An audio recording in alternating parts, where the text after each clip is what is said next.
वसुदेवसुतं देवं कंसचाणूरमर्दनं देवकी परमानन्दं कृष्णं वन्दे जगद्गुरुं। गुरुर्ब्रह्मा गुरुर्विष्णुः गुरुर्देवो महेश्वरः गुरुः साक्षात् परब्रह्म तस्मै श्रीगुरवे नमः। शान्ताकारं भुजगशयनं पद्मनाभं सुरेशं विश्वाधारं गगनसदृशं मेघवर्णं शुभांगं लक्ष्मीकान्तं कमलनयनं योगिभिर्ध्यानगम्यं वन्दे विष्णुं भवभयहरं सर्वलोकैकनाथं। यं ब्रह्मा वरुणेन्द्ररुद्रमरुतस्तुन्वन्ति दिव्यैस्तवैर्वेदैः साङ्गपदक्रमोपनिषदैर्गायन्ति यं सामगाः। ध्यानावस्थितसद्गतेन मनसा पश्यन्ति यं योगिनो यस्यान्तन्न विदुःसुरासुरगणा। देवाय तस्मै नमः, देवाय तस्मै नमः। आपण काल रुक्मिणीचे आणि श्रीकृष्णाचे जे संवाद आहेत किंवा त्यांनी जी मस्करी केलेली आहे आणि त्यामुळे रुक्मिणी जी नाराज झाली तो भाग पाहिलेला होता आणि त्याच्या पुढचा सुरू करणार आहोत। आज 15 नोव्हेंबर शुक्रवार, पौर्णिमा आहे, त्रिपुरी पौर्णिमा। त्यामुळं खरं एखादं शंकराचं पदच म्हणायला पाहिजे होते, शिवमहिम्न वगैरे, पण आता आपल्याला वेळ नाही। घरोघरी आपण ती साधना सगळे करतील, सर्वांना त्यासाठी शुभेच्छा। आणि कालची जी कथा होती की कालचा जो प्रसंग होता तो आपण पुढे पाहूयात की श्रीकृष्णाने खूप प्रकारे तिला समजावून दिलं की तुझी परीक्षा घेण्यासाठी, तुझं मन खरं समजून घेण्यासाठी मी अशी तुझी थट्टा केली, तू माझ्याशीच एकरूप आहेस हे मला माहिती आहे। आणि गृहस्थांनी महत्त्वाचं काय की आपल्या लक्षात येतं, म्हणजे त्याच्यावरून त्यांनी असा आपल्याला संदेश दिलेला आहे की गृहस्थांनी प्रियपत्नीबरोबर हास्यविनोद करीत काही घटका आनंदात घालवाव्यात। मला हे वाक्य फार आवडलेलं आहे। कारण का की आपण रोजच्या दैनंदिन रामरगाड्यात मग आता कुणी आपापल्या कामानिमित्तानं लांबही राहत असतील, पण हल्ली मोबाईल फोन हे आपल्या एक जवळचं साधन झालेलं आहे की नाही दिवसभर आपल्या नोकरीतून उद्योगातून काही बोलायला मिळालं नाही तरी त्या पत्नीनं पतीशी आणि पतीनं पत्नीशी हा सुसंवाद साधायला पाहिजे। हां, जे एकत्रित राहतात त्यांचंसुद्धा आपण पाहिलं आहे, आता हल्ली व्हॉट्सअपचे अतिरेक म्हणून दाखवतात की घरात 7-8 माणसं आपापला मोबाईल घेऊन त्याच्यावर टकटक टकटक करत बसलेले असतात आणि त्याच्यानं विचारतात की आज तुला किती वाजता क्लास आहे, तू परत कधी येणार आहे। म्हणजे समोर असणाऱ्याशी सुसंवाद हा संपलेला आहे। परवा जे एक सायबर काय म्हणतात ते सायबरचे जे गुन्हे घडत आहेत, सायबर क्राईम, याच्यावर एक जणांचं खूप व्याख्यान छान झालं आणि किंवा आरोग्याचं एक त्या दिवशी छान झालं आणि आरोग्यावरचे एक किस्सा सांगते आणि मग पुढच्या ह्याला जाते, म्हणजे ज्यांनी ऐकलं असेल त्यांना पुनरावृत्ती होईल। एक पेशंट येतो डॉक्टरांकडे आणि म्हणतो मला सारखी झोप येते डॉक्टर, सारखी झोप येते, मला फक्त झोपावंसंच वाटते, काहीच करावंसं वाटत नाही।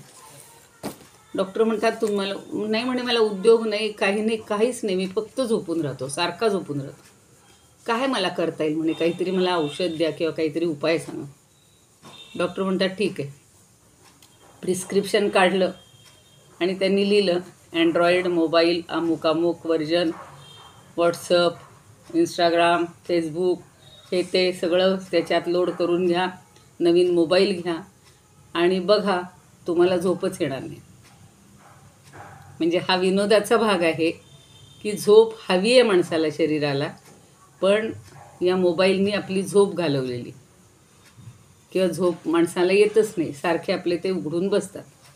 आता हा भाग वेगळा ठेवूया, पण हा श्रीकृष्णाच्या जीवनातून आपल्याला आजच्या काळाला उपयुक्त असा संदेश आहे की प्रत्येकानं आपल्या जवळच्या माणसाबरोबर संवाद साधला पाहिजे. मग कधी कधी त्याची थट्टाही करायला पाहिजे. सारखंच अगदी गंभीर होऊन नाही बोलायला पाहिजे, किंवा साध्या ह्याच्यामध्येच मूडमध्येच नको. कधी कधी तिथेही थोडासा थट्टेचा, म्हणून हास्यजत्रा वगैरे किंवा हास्याचे कार्यक्रम असतात, हास्य योग असतो, पण तितकंही नको, अतिरेकही नको.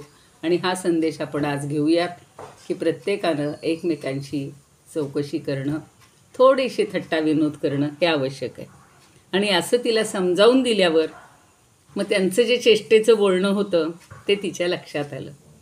आणि आपल्याला आपले प्रियतम कधीच सोडून जाणार नाहीत, किंवा सोडून जातील अशी भीती कमी झाली, किंवा कधीच सोडून जाणार नाहीत अशी खात्री झाली. मग आता त्याच्यावर ती सगळे त्याच्याकडं प्रेमपूर्ण कटाक्ष टाकून पुरुषोत्तमांना म्हणतीये. आता तिचं बोलणं सुरू झालं. आणि हे सुद्धा सगळ्या सौभाग्यवतींनी, महिलांनी हे लक्षात घ्यावं, ती कशी बोललेली आहे. म्हणजे आपल्याला सुद्धा कधी कधी आपला इगो आड येतो, किंवा आपला स्वभाव आड येतो, आणि आपण आपल्या पद्धतीनं सगळं करत राहतो. तर तसं न करता आता ती काय म्हणते बघूया. ती म्हणते की हे कमलनयना, ऐश्वर्य इत्यादी गुणांनी युक्त अशा अनंत भगवानांना अनुरूप अशी मी नाही आहे. तुमच्याकडे षड्गुण ऐश्वर्य आहे, सगळे गुण आहेत, आणि तुमच्या साजेशी मी नाही आहे. हे आपलं म्हणणं बरोबर आहे. पण आपल्या अखंड महिम्यात राहणारे आणि ब्रह्मदेवादिकांचे अधिपती आपण एवढे श्रेष्ठ कुठे, आणि केवळ अज्ञानी लोकच जिची सेवा करतात अशी मी गुणमय प्रकृती कुठे. प्रत्येक भगवंताची ही प्रकृतीच असते, माया असते. आणि म्हणून हे त्रिविक्रमा, आपण राजे लोकांच्या भीतीनं समुद्रात येऊन लपला आहात, हे आपलं म्हणणंही बरोबर आहे. परंतु हे राजे म्हणजे 3 गुण. सगळं तत्त्वज्ञान कसं समजावून दिले बघा. आपण जणू त्यांच्याच भीतीनं अंतःकरणरूप समुद्रामध्ये चैतन्य घन अनुभूती स्वरूप आत्म्याच्या रूपामध्ये विराजमान असता. आपले राजांशी वैर आहे हेही खरंच, पण ते राजे म्हणजे ही क्षुद्र इंद्रिये. किती सुंदर दिले बघा समजावून. हे आपण आता हे आपल्याला पण लागू आहे ना. यांच्याशी आपलं वैर आहेच. आणि हे प्रभो, आपणास राजसिंहासन नाही हेही योग्य आहे, कारण आपल्या भक्तांनी सुद्धा राजपद म्हणजे अज्ञानाचा अंधकार समजून त्याचा त्याग केलेला आहे. राजपद हे मायेत गुंफवणार आहे. अज्ञानाचा तो अंधकार आहे. माणूस त्या लोभात, त्या मोहात, त्या ह्याच्यामध्ये पडतो आणि सगळं नुकसान होतं. म्हणून त्याचा स्वीकार तुम्ही कसा कराल. 1 मिनिट.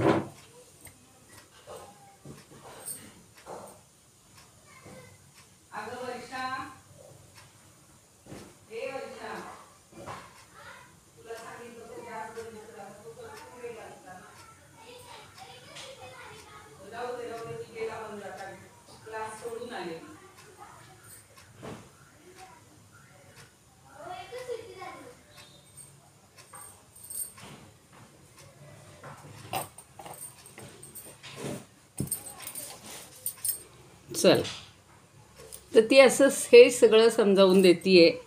आणि म्हणून हे राजेपद तुमच्याकडं नाही हेच चांगलं आहे. कारण भक्तांनी सुद्धा राजपद सोडून दिलं. का सोडून दिलं? की आपणाला राजसिंहासन नाही याचं दुःख, किंवा मला त्याचं कमतरता वाटतच नाही. तर राजपद म्हणजे अज्ञानाचा अंधकार आहे. जे कुठलीही मोठी पोस्ट माणूस धडपडतो ना, पण त्या मोहांधकारामध्ये आपण अडकत असतो. आणि पुन्हा तेही त्यांचं म्हणणं फोडून काढते की आपण म्हणताय की आपला मार्ग स्पष्ट नाही आणि लौकिक पुरुषांप्रमाणे आपण वागतही नाही. तर हेही खरंच आहे. कारण जे मुनी आपल्या पादपद्मांचा मकरंद सेवन करतात त्यांचा मार्गसुद्धा अस्पष्टच असतो. ज्यांनी तुमच्या चरणांची सेवा करतायत, जे तुमच्या चरणांचं चिंतन करतायत, ते विषयांपासून दूर असतात. आणि मग विषयांमध्ये गुरफटलेले जे नरपशु आहेत त्यांची कल्पनाही करता येत नाही. आणि हे अनंता, आपल्याला अनुसरणाऱ्या आपल्या भक्तांच्या क्रियाही जर अलौकिक असतात, तर मग सर्व शक्ती आणि ऐश्वर्याचे आश्रय असणारे तुम्ही तर किती अलौकिक आहात. मग त्यात काय आश्चर्य आहे? उलट तुम्ही सगळ्या जगापेक्षा वेगळेच असले पाहिजेत. शिवाय तुम्ही स्वतःला सांगताय की मी निष्कांचन किंवा निष्किंचन आहे. तर बरोबर आहे, आपल्याखेरीज दुसरी कुठलीच वस्तू या विश्वात नाही आहे. त्यामुळं तुम्हाला वेगळ्या वस्तूंची गरजच नाही. आणि निष्किंचन म्हणायचं का? शिवाय ज्या ब्रह्मदेव इत्यादी देवतांची पूजा सगळे लोक करतात, तेच देव आपली पूजा करतात. सर्व लोकपूज्य अशा त्यांना आपण प्रिय आहात आणि ते आपल्याला प्रिय आहेत. धनाढ्य लोक आपल्याला भजत नाहीत, हे आपलं म्हणणंही योग्य आहे. जे लोक धनाच्या अभिमानानं आंधळे होऊन इंद्रियांना तृप्त करण्याच्या मागं लागलेले असतात, ते आपलं भजन कधीच करत नाही. जे बघा विषयाच्या मागे, ऐश, सध्याच्या काळातली ऐश हा शब्द आहे, त्याच्या मागे लागलेले असतात, त्यांना भगवंत आठवत पण नाही. कारण का? की आपण मृत्यूरूप पण आहात हे ते जाणतच नाहीत. कारण सगळी सत्ता तुमच्याच हातात आहे ना. निर्मिती, रक्षण आणि मरण या तिन्ही गोष्टी किंवा नाश या तिन्ही गोष्टी तुमच्याच हातात आहे. त्यामुळं तुम्हाला जाणून घेतलं पाहिजे, तुमची भक्ती केली पाहिजे, हे या अज्ञानी लोकांना समजत नाही. आणि आपणच चतुर्विध पुरुषार्थ आपणच आहात, त्याचं फलस्वरूपही आपणच आहात. धर्म, अर्थ, काम, मोक्ष याचं जे फळ मिळणार आहे तेही तुम्हीच देणारे आहात. आणि अशा आपल्याला प्राप्त करण्यासाठी विचारवंत सर्वस्वाचा त्याग करतात. आणि त्याच विवेकी पुरुषांचा आपल्याशी सेव्य-सेवक संबंध असतो. ते तुमची सेवक असतात आणि तुमची सेवा करतात, म्हणून तुम्ही सेव्य आहात आणि ते सेवक आहेत. आणि जे लोक स्त्री पुरुष संबंधानं प्राप्त होणाऱ्या सुखदुःखाला वश होतात, त्यांच्याशी आपला संबंध कसा असेल? तुम्ही स्त्री पुरुषांच्या फक्त ऐहिक सुखाचा विचार करत नाहीत, तर पारलौकिक सुखाचा विचार करता आणि म्हणून तुम्ही श्रेष्ठ आहात. आता पुन्हा असं म्हणते ती की भिक्षा मागून उदरनिर्वाह करणाऱ्यांनी आपली प्रशंसा केली नाही, तर क्षमाशील संन्यासी महात्म्यांनी आपला महिमा वर्णन केलेला. क्षमा हा अत्यंत आवश्यक आणि दुर्मिळ गुण आहे.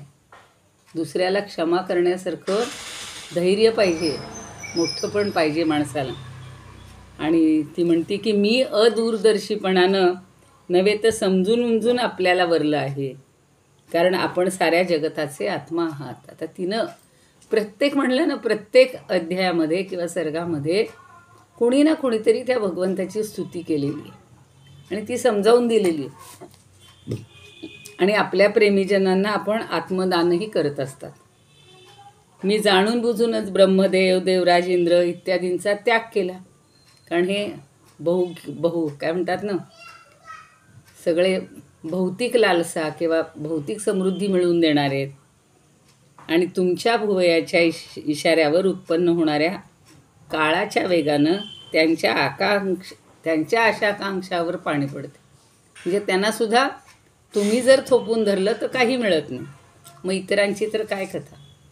आपल्याला वाटतं ब्रह्मदेव श्रेष्ठ, त्याने एवढी सृष्टी निर्माण केली, सगळ्यांना रुद्राचं, शंकराचं यश वाईट नाहीच आहे, ते महत्त्वपूर्णच आहेत. विष्णू पालन करतो, पण सगळ्यांचा कंट्रोल कोणाकडे आहे? त्या भगवंताकडे. म्हणून गदेचा अग्रज, त्याला एक छान विशेषण लावले त्यांनी. हे गदाग्रजा, आपण राजांच्या भीतीनं समुद्रात निवास करू लागलात, हे आपलं म्हणणं आम्हाला काही तर्कसंगत वाटत नाही. आपण केवळ शार्ंग धनुष्याच्या चणत्कारानं माझ्या विवाहासाठी आलेल्या सगळ्या राजांना पळवून लावलं होतं. आणि जसा सिंह आपल्या आरोळीनं वनातल्या सगळ्या पशूंना पिटाळून लावतो आणि आपला भाग घेऊन जातो, तसं तुम्ही सगळ्यांवर वर्चस्व ठेवता. आणि जे तुम्ही माझ्या मागे लागलात त्यांना साधारणपणे कष्ट भोगावे लागतात. माझ्या मागं म्हणजे लागावे लागतात नाही, जे माझ्या मागे म्हणजे अर्थात ही लक्ष्मी आहे, लक्ष्मीचे जे मागे लागतात त्यांना साधारणपणे कष्टच भोगावे लागतात. हे वाक्यही फार महत्त्वाचं आहे. यद्वांछया नृपशिखा मणयोंगवन्य जायंतना हुषगया दय ऐक्यपत्यम राज्यं विसृज्य विविशुर्वन मंजुपाक्ष मम मंजुपाक्ष जाक्ष सीदंती तेनुपदवीं त इहा स्थिताकम. ती असं म्हणतीये की जे माझ्या मागं म्हणजे जे लक्ष्मीच्या मागे लागतात तर त्यांना कष्टच भोगावे लागतात असं आपण कसं म्हणता. प्राचीन काळी अंग, पृथू, भरत, ययाती, गय इत्यादी राजराजेश्वर आपापले एकछत्री साम्राज्य सोडून आपल्याला प्राप्त करून घेण्यासाठी तपश्चर्या करण्यासाठी गेलेले होते. हे सगळे अंग, पृथू, भरत, ययाती हे सगळे राजे तुम्हाला प्राप्त करण्यासाठी वनामध्ये गेले होते. त्यांना आपले अनुयायी होण्यामुळं काही कष्ट झाले का? म्हणजे त्या वनामधला सुद्धा आनंद त्यांनी घेतलेला आहे. कारण तो जो आहे आनंद हा चिरकाल टिकणार आहे, या भौतिक सुखाचा आनंद. म्हणून आपल्याकडे 4 आश्रम आहेत. मला पुन्हा आठवण आली त्या गोष्टीची. ब्रह्मचर्य आश्रम, ज्ञानप्राप्ती. गृहस्थाश्रम, संसाराची जबाबदारी पाळणं. वानप्रस्थाश्रम, समाजोपयोगी कामं करणं. आणि शेवटचा जो संन्यासाश्रम आहे त्याच्यामध्ये फक्त भगवंताशी लीन होणं, सगळ्यापासून विरक्ती घेणं. त्यामुळं हे सगळे राजे किंवा हे सगळे मोठे मोठे लोक हे वानप्रस्थाश्रमापासूनच आपल्याला असंग वृत्तीनं राहताना दिसत आहेत आणि म्हणून ते सुखी होते. जे संसारातच राहतात, जे राज्याचे उपभोगच घेतात, त्यांना खरं सुख मिळतच नाही. कारण जे संपत्तीच्या मागं लागतात, जे सम्राट होण्यासाठी धडपडतात, एक छत्री साम्राज्य करण्यासाठी विविध यज्ञ करतात, त्याला किती आटापिटा करावा लागतो. आणि एवढं करून तरी समाधान मिळतं का हो माणसाला?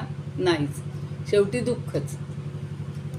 त्यापेक्षा कुठली स्त्री म्हणते हे सगळं स्वार्थ परमार्थ जाणणारी कोणती स्त्री हे सगळं सोडून मोठ्या भयानी ग्रासलेल्यांचा स्वीकार करील? त्यापेक्षा तुम्ही निर्भय आहात, भयातीत आहात, निर्भयपेक्षा भयातीत आहात, गुणातीत आहात. आणि म्हणून मी तुम्हाला वरलेलं आहे असं ती पुन्हा पुन्हा सांगते. केवढं तिचं पूर्ण एक अध्याय तिच्या वचनावर त्यांनी व्यतीत केलेलं आहे. ती म्हणते, हे प्रभो, इह परलोकातील सगळ्या आशा पूर्ण करणाऱ्या तसेच सर्वांचे आत्मा असणाऱ्या मला अनुरूप अशाच जगदीश्वरांना मी वरलं आहे. खूपदा माणसाला वाटतं बघा, मला तुमच्यापेक्षा कोणतरी चांगलं मिळालं असतं. किंवा एखाद्या नवऱ्याला वाटतं, मला ना अमुक इतक्या जणी मुली आल्या होत्या सांगून, पण मी त्यांच्याशी लग्न केलं नाही, तुझ्याशी केलं आणि चुकलं. ही जी आत्ताची भावना आहे त्याच्यासाठी हा छेद देणारं हे सगळं वाक्य आहे. की ती म्हणतीये की मला कदाचित बाकीच्या सगळ्या इच्छा आकांक्षा पूर्ण करणारे भेटले असते, पण मी तुमच्यासारख्या मला अनुकूल असणाऱ्या, अनुरूप असणाऱ्या अशा जगदीश्वराला, इतक्या श्रेष्ठला वरल्यानंतर बाकीच्या चातुर्मातुरला काय महत्त्व आहे हो? फक्त पैसा पायाशी आणून ठेवणाऱ्या, सगळी सुख लोळत पडणाऱ्या आणि त्याच्यामध्ये गुंतत जाणाऱ्या, मोहात पडणाऱ्या, याला काही अर्थ नाही. हे तिनं जाणलं होतं रुक्मिणीनं. ती म्हणती, माझ्या कर्मानुसार मला वेगवेगळ्या योनीत भटकावं लागलं तरीसुद्धा मी आपलं नेहमी भजन करणाऱ्यांचा मिथ्या संसार भ्रम नाहीसा करणाऱ्या आणि त्यांना आपलं स्वरूपसुद्धा देऊन टाकणाऱ्या अशा तुमच्या चरणांचाच मी आश्रय करीन. मी कायम तुम्हाला शरण येणार, जरी मला वेगळ्या योनीत भटकायला लागलं. कारण खात्री नाही ना तिलासुद्धा पुढचा जन्म कुठला मिळेल. आत्ता मिळालेला आहे, भगवंताची सेवा करायला मिळते. पण आत्ता जर आपल्या हातून काही चूक झाली, आता समजा ती 2 शब्द बोलली किंवा 2 शब्द भगवंत बोलले म्हणून ती नाराज झाली. पातिव्रत्य हा एक वेगळा महत्त्वाचा निकष आपल्या संस्कृतीनं सांगितलेला आहे. आणि त्यामुळं या सगळ्या जणी अत्यंत प्रेम करतायत, निस्सीम प्रेम करतायत आणि रुक्मिणी त्यातलीच एक आहे. आता ती अजून म्हणती, अच्युता शत्रुनाशना, घरांमध्ये स्त्रियांची गाढवाप्रमाणे ओजी वाहणारे, बैलांप्रमाणे कामाला जुंपलेले. आता हे सगळ्या पुरुषांनी ऐकावं. असतीलच आपल्या ग्रुपमध्ये बरेच जण. कुत्र्याप्रमाणे तिरस्कार सहन करणारे, बोक्याप्रमाणे हिंसक, दासाप्रमाणे सेवा करणारे, आपण सांगितलेले शिशुपाल इत्यादी जे राजे आहेत त्यांच्यासाठी बोलतीये ती. जिच्या कानावर शंकर, ब्रह्मदेव इत्यादी देवेश्वरांच्या सभेत गायन केल्या जाणाऱ्या आपल्या कथा आल्या नसतील, तिलाच ते राजे लखलाव होत. ज्या स्त्रियांना खरं भगवंताचं रूप आणि स्वरूप आणि महत्त्व कळलेलं नाही, त्या अशा या फक्त क्षणभंगूर सुखाच्या मागे लागतायत. पण ती म्हणते मला ते नको आहे, मी तेवढ्यासाठी तुम्हाला वरले. आता अजून काय काय, एक प्रेताची उपमा सांगते ती, जसं ज्ञानदेव आपल्याला सांगतात की सगळे अवयव आहेत हो प्रेताला. अगदी पुरुष असेल तर दाढी, मिशा, मूक, तमूक, रोम, नख सगळं सगळं आहे. केसांनी झाकलेलं असं शरीर आहे. सगळे आपल्या शरीराचे विधी काय म्हणून मलमूत्र सगळ्यांनी युक्त आहे, वायू भरलेले आहेत. पण ज्या व्यक्तीला किंवा ज्या देहाला आपल्या चरणारविंदाच्या मकरंदाचा सुगंध सेवायला मिळालेला नाही, पुंगायला मिळालेला नाही, अशीच मूर्ख स्त्री आपला प्रियपती समजून बसते. म्हणजे तुमची एकदा ओढलं आहे आपण, म्हणून गोपिकांचं पाहिलेलं आहे, तरी थोडीशी गडबड केली आपण त्यावेळेला. सगळ्यात श्रेष्ठ प्रेम गुणाचं आहे तर गोपींचं आहे. पण त्यांनी कुठलीही अपेक्षा केली नाही आणि कुठल्याही मोहात पडलेला नाही. म्हणजे त्या वाईट वृत्तीच्या होत्या असा नाही आहे अर्थ. फक्त भगवंताच्या ठिकाणीच त्यांनी आपलं चित्त लावलेलं होतं. आणि ती म्हणते आपण आत्माराम असल्यामुळं माझ्याकडं आपली दृष्टीच जात नाही, तरी आपल्या चरणकमलावर माझं दृढ प्रेम आहे. जेव्हा आपण या जगाच्या अभिवृद्धीसाठी उत्कट रजोगुणाचा आश्रय करता, तेव्हा माझ्याकडं पाहाल. आणि तो सुद्धा आपला मोठा अनुग्रहच आहे, कारण प्रत्येक गुणाचं वैशिष्ट्य आहे. सत्वगुणामध्ये हे सगळं असं काही अभिप्रेतच नाही आहे. ज्या वेळेला रजोगुण येईल तेव्हा मीपणा, आपलेपणा, प्रेम, भाव हे सगळे निर्माण होतात. आणि आपण जे बोललात तिनं एक एक वाक्य त्याचं लक्षात ठेवले आणि एकेका वाक्याला तिनं उत्तरं दिलेली आहे. ती असं म्हणते की तुम्ही जेव्हा म्हणालात की माझ्यापेक्षा तुला अनुरूप वर मिळेल, त्याच्या गळ्यात तू माळ घाल, तर तुमचं म्हणणंसुद्धा मला काही खोटं वाटत नाही.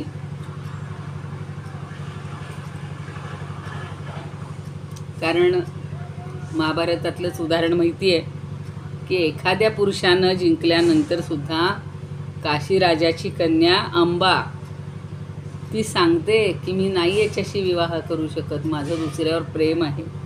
दुसऱ्या पुरुषावर प्रेम असू शकतं. हल्लीच्या काळात तर किती घटना अशा घडत आहेत. म्हणजेच कुलटा स्त्रीचं मन विवाह झाल्यानंतरही नवनवीन पुरुषांकडे आकृष्ट होत असतं, ओढ घेत असतं. आणि बुद्धिमान पुरुषानं अशा स्त्रीला आपल्याजवळ ठेवूच नाही आहे. तिला स्वीकारणारा पुरुष इहलोक आणि परलोक असे दोन्हीही घालवून बसतो. हे सगळं तत्त्वज्ञान सांगितलेलं आहे आणि ते रुक्मिणीनं सांगितलेलं आहे. आजकाल तर बघतोय लग्न ठरतात, प्री वेडिंगचे काय काय कार्यक्रम होतात, अगोदरच जाऊन येतात फिरून देशात परदेशात, आणि अक्षत पडली की पाठीमागच्या दारानं पोरगी पळून जाते, का तर तिचं दुसऱ्यावरच प्रेम असतं, किंवा 2-4 महिने राहतात, निघून जातात. म्हणजे हे सगळं जे आहे ह्या चित्राला उत्तर देणारं असं हे सगळं रुक्मिणीचं म्हणणं आहे बघा. आणि म्हणून तिनं सांगितलंय की अशा ज्या स्त्रिया असतील, कुलटा असतील, विवाह झाल्यावरही दुसऱ्यावर अनुरक्त असतील, तर त्या पुरुषांनी पण तिचा स्वीकार करू नये, तिला घालवून द्यावं. लोक म्हणतात आमच्या पोराचा काही दोष नाही हो, ती मुलगी अशी आहे. कधी कधी उलटं पण असतं. आता इथं तिने ही बाजू सांगितलेली आहे. कित्येक घरात असंही दिसतं की त्या पुरुषाचं दुसरीवर प्रेम असतं, आईवडिलांच्या इच्छेसाठी लग्न लावतात आणि पुन्हा तिच्याशी काही संसार करायचा नाही, तिच्याशी संबंध ठेवायचा नाही, मग तिचं आयुष्य बरबाद करायचं आणि त्यांचा व्यवहार चालूच राहतो. म्हणून दोन्हीकडे, म्हणून अशा मुलीनं त्याचा स्वीकार करू नये किंवा अशा पुरुषांनी तिचा स्वीकार करू नये, तिला पाठवून द्यावं. आता श्रीकृष्ण तिला पुन्हा समजूत घालतात की अगं राजकुमारी, तुझ्या तोंडून हेच ऐकण्यासाठी मी तुझी थट्टा केली होती. तू माझ्या म्हणण्याचा जो जो अर्थ लावलास तो अक्षरशः खरा आहे. त्याचं प्रत्येक वाक्य म्हणजे जर आता आपल्याला वेळ असता तर आपण पुन्हा मागचं तिचं एक वाक्य, इकडचं यांचं वाक्य किंवा त्यांचं वाक्य आणि हिचं उत्तर असं जर आपण ताडून पाहिलं तर लक्षात येईल की किती विचारी आहे ती, सुसंस्कृत आहे आणि एकनिष्ठ आहे. कधी कधी पोरी अमका तमका नवरा नको म्हणून कुणाशी तरी लग्न करायला तयार होतात आणि पुन्हा त्यांच्या मनात तिसरंच असतं ते घडतं. असे तर किती प्रसंग घडतात. पण ही इतकी काय म्हणतात ना, एकनिष्ठ आहे की तिनं अगोदरच फक्त त्याच्या गुणांचं वर्णन ऐकून ठरवलं होतं की लग्न करीन तर याच्याशीच करीन. म्हणून तो तिला म्हणतोय की तू पुण्यशील आहेस आणि तुझं पतिप्रेम किंवा पातिव्रत्य मी चांगल्या प्रकारे पारखलं, तपासून पाहिलं. कारण मी अनेक प्रकारे तुला विचलित करण्याचा प्रयत्न केला तरी तुझी बुद्धी माझ्यापासून विचलित झाली नाही. नाही तर आपल्याला असं वाटेल असला कसला हा श्रीकृष्ण आपल्या बायकोला असं विरुद्ध बोलतो. पण हे एक आपल्या पुढं मॉडेल ठेवलेलं आहे की दोघांनी एकमेकांची परीक्षा घेऊन तावून सुलाखून, जसं सोनं अग्नीमध्ये टाकल्यावरच त्याची खरी सत्यता आणि शुद्धता कळते. नाहीतर every glitters is not gold म्हणतात. चमकणाऱ्या वस्तू सोनं कधी नसतातच, सोन्यापेक्षा ते जास्त चमकतात. मग जो सुवर्ण पारखी असतो तो म्हणतो ह्यात सगळी भेसळ आहे किंवा हे खोटंच आहे. आता तो तिला म्हणतोय की हे प्रिये मी मोक्ष देणार आहे असं असून सकाम पुरुष अनेक प्रकारची व्रत करतात, तपश्चर्या करतात, दाम्पत्य सुखाची अभिलाषा करतात, ते माझ्या मायेनं मोहित झाले आहेत असं समज. खरं म्हणजे माणसांनी उच्च ध्येय ठेवावं. छोट्या छोट्या किरकोळ चिटरूर 10 गोष्टी मिळवण्यापेक्षा एक श्रेष्ठ पद मिळवावं. तसं मोक्षपदाची जर अपेक्षा केली तर या सगळ्या गोष्टी यक्कैचित वाटायला लागतात, या महत्त्वाच्या वाटत नाहीत. आता पुन्हा ते समजावून देत आहेत. मोक्ष ही संकल्पना काय सुंदर समजावून दिली बघा. मोक्ष आणि सर्व प्रकारच्या संपत्तीचा स्वामी परमात्मा अशा मला प्राप्त करून सुद्धा जे लोक फक्त संपत्तीचीच अभिलाषा धरतात, माझी नव्हे तर अभागी, म्हणजे ते माझी अपेक्षा करत नाहीत म्हणून ते खऱ्या अर्थानं अभागी आहेत. कारण विषय सुख नरकामध्ये सुद्धा मिळू शकतं, पण त्या लोकांचं मन विषयामध्येच गुंतलेलं असतं म्हणून त्यांना नरकात जाणं सुद्धा चांगलं वाटतं. परवाच कोणतरी सांगत होतं हे नरक मिळालं तरी कुणी पाहिलं म्हणे नरक, पण आपण हा एन्जॉय काही सोडणार नाही बघा. आणि तिला आता गृहस्वामिनी म्हणतात. हे गृहस्वामिनी, तू आत्तापर्यंत संसार बंधनातून मुक्त करणाऱ्या माझीच नितांत सेवा केली आहेस, निरंतर सेवा केली आहेस. ही मोठी आनंदाची गोष्ट आहे. संसारासक्त माणसं असं कधीच करू शकत नाही. काही लोक म्हणतात ना, आता कशाला एवढं करायचं देवाचं, आता झालं ना आयुष्यभर नोकरी विक्री, आता जरा मुक्त जीवन जगायचं. म्हणजे लोकांच्या मुक्तच्या कल्पना फार वेगळ्या आहेत आणि भगवंताची मोक्ष संकल्पना वेगळी आहे. ज्या स्त्रियांचं चित्त वाईट कामनांनी भरलेलं असतं आणि ज्या आपल्या इंद्रियांच्या तृप्तीसाठीच निरनिराळ्या प्रकारची कपट कारस्थानं करतात, त्यांना तर हे सगळं अवघड आहे. फक्त इंद्रिय सुखासाठी जगायचं नाही. आणि म्हणून तो परत तिला म्हणतोय की मला घरामध्ये तुझ्यासारखी प्रेम करणारी पत्नी दुसरी कोणीही दिसत नाही. कारण फक्त माझी कीर्ती ऐकून आपल्याशी विवाहासाठी आलेल्या राजांची उपेक्षा करून ब्राह्मणाकरवी तू मला एक गुप्त संदेश किंवा पत्र पाठवलं होतंस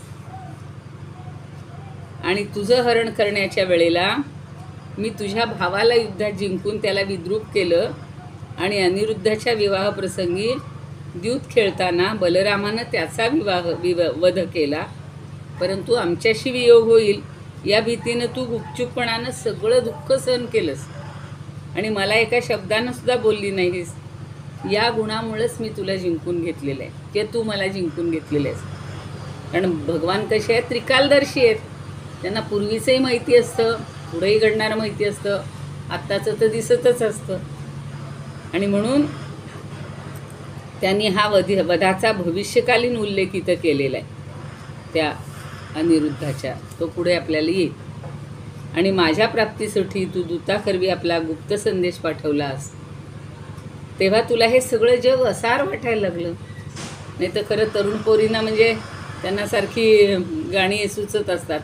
दिसते मजला सुखचित्र नवे, मी संसार माझा रेखिते, अशी गाणी म्हणत असतात त्या. डोळ्यासमोर तिच्या संसाराची विविध चित्र असतात, स्वप्न असतात. आणि तू जेव्हा म्हणतीयेस की आपलं शरीर हे कुणासाठीही योग्य नाही असं समजून ते शरीरसुद्धा सोडण्याचा तू निश्चय केलास, तर तुझा प्रेमभाव हा तुझ्या ठिकाणीच राहू दे. आम्ही त्याची परतफेड करू शकतो. मी तुझ्या प्रेमाला परतफेड करूच शकत नाही आहे. तुझं प्रेम तुझ्याजवळच राहू दे. आणि त्याचं कौतुक करतो की तू इतकी निरपेक्ष आहेस, कुठलीही गोष्ट तुला नको आहे. हे सगळं दोघांचं जे हे आहे बोलणं जे आहे, हे आदर्श म्हणून आपण सगळ्यांनी स्वीकारायला पाहिजे. आणि शुक म्हणतात की जगदीश्वर भगवान श्रीकृष्ण आत्माराम असूनही सामान्य मनुष्यासारखं असे प्रेमालाप करीत रुक्मिणीबरोबर रममाण झाले आहेत. आणि जगाला उपदेश करणारे सर्वव्यापक भगवान श्रीकृष्ण याचप्रमाणे अनेक पत्न्यांच्या महालांमध्ये सुद्धा गृहस्थाप्रमाणे गृहस्थाश्रमाला उचित अशा प्रकारे धर्माचं आचरण करतात. तोही आपल्याला एक अध्याय पाहायचा आहे. बघू आता पुढच्या आठवड्यात आपण फक्त ज्ञानेश्वरी घेणार आहोत सकाळी 11 वाजता. आणि संध्याकाळचा क्लास हा ज्ञानेश्वरी पारायणासाठी.